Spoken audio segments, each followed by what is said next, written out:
Γεια Σαλάνια. Εφόσον στο προηγούμενο βίντεο δεν είχα views, ναι, εφόσον το πρώτο βίντεο μου δεν είχε επιτυχία, είπα να κάνω το δεύτερο.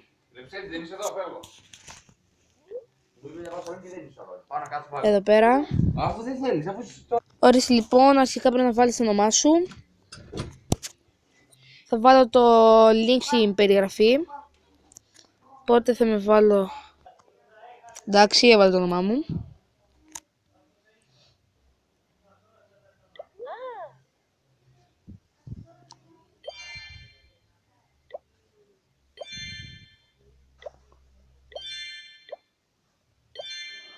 Εδώ πέρα το μόνο hack που μπορείτε να κάνετε είναι τέτοιο να μην έχετε δέντρα.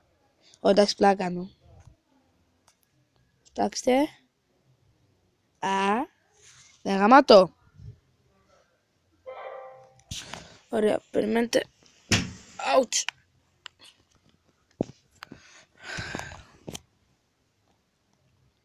Λοιπόν, αρχικά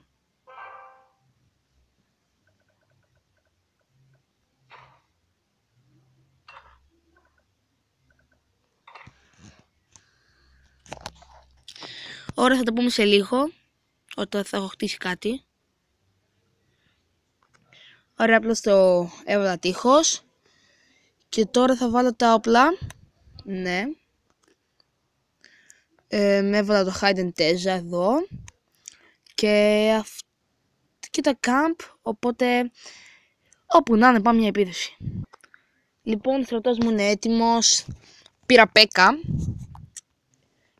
Έχω Barbarian King.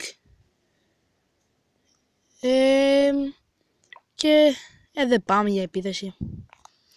Όταν θα βρω κάποιο καλό, θα ξαναμπω στο βίντεο.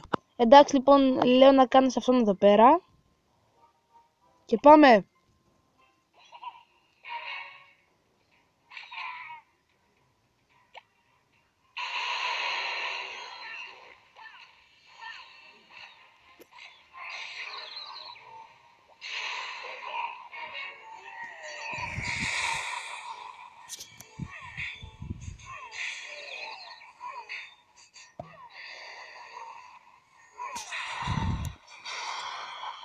Νομίζω νίκησα. Είναι και το Inferno Tower που λογικά θα είναι άδειο.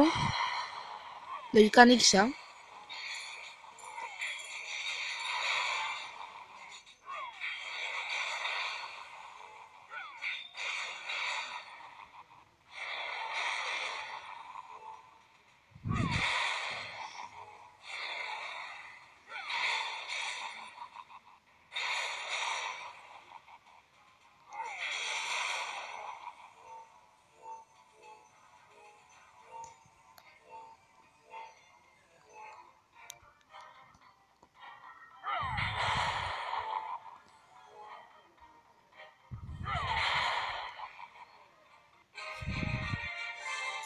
Τέλος, νίκησε δηλαδή. Άμα σας άρεσε το βίντεο αφήστε ένα like, άμα σας αρέσει το κανάλι μου αφήστε ένα subscribe. Και το mode βασικά θα υπάρχει περιγραφή. Για να δουλέψετε αυτό το mode πρέπει να διαγράψετε το κανονικό Clash of Clans. Πρέπει να διαγράψετε. Και πιστεύω δεν θα πειράζει με έχετε κάνει... Περιμένετε. Πιστεύω δεν θα πειράζει με έχετε κάνει login από Google Sin στο Clash of Clans. Επίσης εδώ πέρα όλοι έχουν το mode. Είναι σαν server. Οπότε ναι. Αυτό το βίντεο. Αντίο.